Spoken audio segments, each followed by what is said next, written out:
Welcome back. You're tuned into Bazaar Morning Call and hope you're having a good morning. For starters, the Gift Nifty is suggesting that we open up gap up with a gain of closer under 140 points odd. But plenty of stocks to discuss. Prakash Diwan joins us to help us out with some fundamental analysis. Hi Prakash, good morning and good to see you, Ben. Prakash, what do you make of HDFC's bank's numbers? There are a couple of positives in there. But the street went into that weekend, expecting a bit of a positive surprise because the stock ended virtually at the high point of the day. At around 1,530, would you be a buyer? Would you be looking to add the stock? Good morning, Nigel. So, the numbers definitely had a few surprises, but I'm not too sure whether they were positive or negative. In fact, quite a few of those things were out of the box in terms of expectations, especially the employee benefit amount that they've allocated, the floating provision that they have done, which of course is not very significant. It's less than 0.5% of the entire loan book. But, the street is wanting something very decisive to come through from these numbers. And my personal sense is that it's a bit too early for that to happen. But these numbers definitely tell you that the merger between the bank and HDFC Limited has started showing signs of being digested and normalizing, right? And that's exactly why you see certain improvement in, let's say, on the growth side on the retail loans.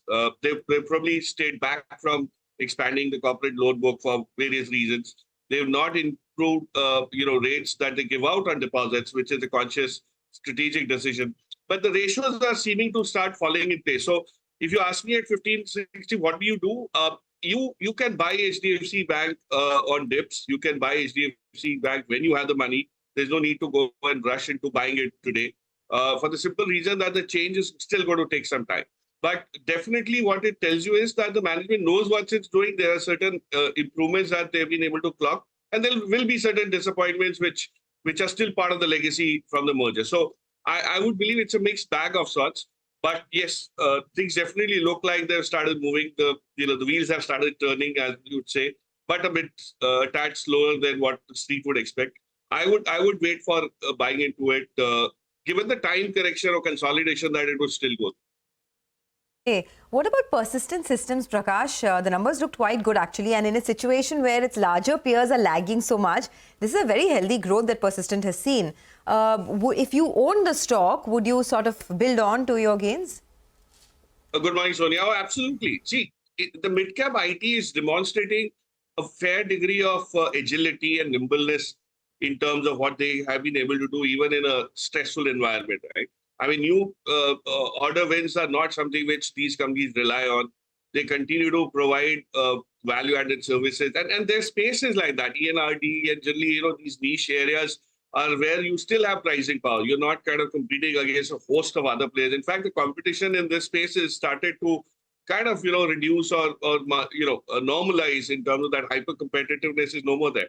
So I would believe it's these smaller, mid-sized companies, not smaller, but mid-sized IT players, which will continue to start showing very good numbers because of the resilience that they have. And all of this P&L goes into making the balance sheet stronger, right? So, I mean, and that's why they keep talking about acquisitions. They keep talking about expanding certain areas with verticals that they are doing well in. Unlike the bigger players where they have to really do much better to actually move the needle. So I would believe if you hold persistent, be persistent with it. It's doing its job well. It will start kind of outperform. It will continue to outperform the sector as a whole. Whether IT is an outperforming sector vis-a-vis other sectors is a separate question. But within IT, I think these mid-sized names will definitely be much better. Prakash, morning. Sterling and Wilson, I mean, the price has corrected quite a bit. They came out with earnings. And I think with the quarter, they've turned a pat. For the year, of course, I mean, that number is not tick positive. But what's your sense here? Of course, the concern has been falling prices out of China, all the exports coming out of China at deeply discounted prices. But would you want to take a bet on this one? So, good morning, Prashant. So, I think S&W is very clearly under repair. We saw what money, the kind of money that came in to shore up the balance sheet did, because it has been beleaguered for the last many years. Things start to, in these numbers, very clearly there's indication that things have started to look much more favorable, better. But still, a base effect. So remember, you might see numbers which look like 100% improvement in EBITDA or profit and all, but then that's because, the base effect comes into picture. For the kind of business that it needs to expand into or grow to, there's still some headway. So it's not something which is going to be like immediate in a quarter or two. You'll start seeing dramatic changes in the numbers, but the balance sheet is much more healthier. The deleveraging has started helping out, but they'll constantly need to fund themselves. If not, let's say in the next 6 months, at least the next 9-12 months to be able to continue with this improved growth. So there is competition. And as you rightly said, I don't see any change in stance from the Chinese onslaught of, low-cost dumping in this space. They will have to struggle. The key trigger could be if Reliance were to start using this platform for some of the other renewable energy verticals. If that happens, then there's a significant visibility of growth and hence improvement in the numbers. So I would not want to buy into it because the big run-up that happened is already been sold into. You'll probably see it getting chipped into by small investors, institutional investors at some point in time as the visibility comes through. But at this point in time, it'll probably be more sideways and then not something which is a very great tactical. Prakash, I wanted your thoughts on some of these real estate companies. Oberoi Realty is in focus. The booking value in Q4 looks pretty good, actually. Almost 1,800 crores of booking is what they've seen compared to 800 crores last quarter. I know it's pretty lumpy in nature generally, but this entire pack has been doing well. Do you still like any of these real estate stocks?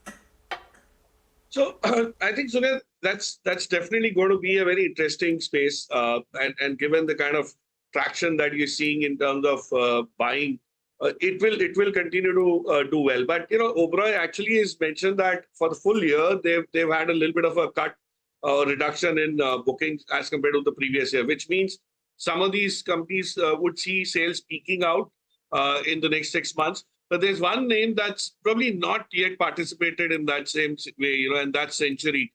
My sense is Century also has a very strong inventory, and then if you want to add up to it, the Indiabulls real estate piece will start kind of, chiming some sort of news flow around launches, around monetization of some of the assets, because they're sitting on a huge land bank. They're just waiting for some of the NCLT procedure to kind of get done with.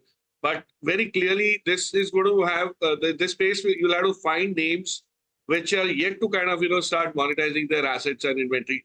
The ones like DLF and all, which have already done in the past, have already been rewarded in terms of the stock price. But there are lots of names which are joining the cycle much later. And then you can, of course, play it with all the other input side in terms of construction material, whether it's pipes and cables and wires or tiles, because that space is far more resilient, irrespective of which player does well. So I would look at it as a combination, some of the strong RE names, and of course, some of the construction material plays. So that's a combination that probably will be better off. Okay, all right. Prakash, very quickly, Tata Motors was one of the big losers last week, down close to around 5%. Mr. Musk is not coming so soon. So do you think that one of the reasons that the stock was under pressure was because of the potential entry of Tesla, or do you think the price points are very different? And any kind of weakness, would you look to buy into the stock? So, Nigel, I think Tata Motors, the peak in this move that you've seen in the last 1 year plus is going to be the announcement of the numbers. The deleveraging of the balance sheet will probably trigger the best level of interest. And probably that's where the stock will start consolidating. So it's more of a balance sheet trigger rather than a business trigger at this point in time. I think they'll continue to do well in the price points that they are. India is a very price-sensitive market. Probably the Teslas of the world will be able to sell only to a very small sliver of consumers. But Tata Motors, with its distribution reach, with the kind of acceptance of its vehicles, will continue to do well. I don't see any reason, but their good profit booking is part and parcel of the kind of move that we've seen. But I would believe the deleveraging announcement will probably get the stock more exciting. Okay, all right. Prakash, always good hearing your thoughts. Thanks a lot for joining in. Wishing you a good Monday and a good week ahead as well.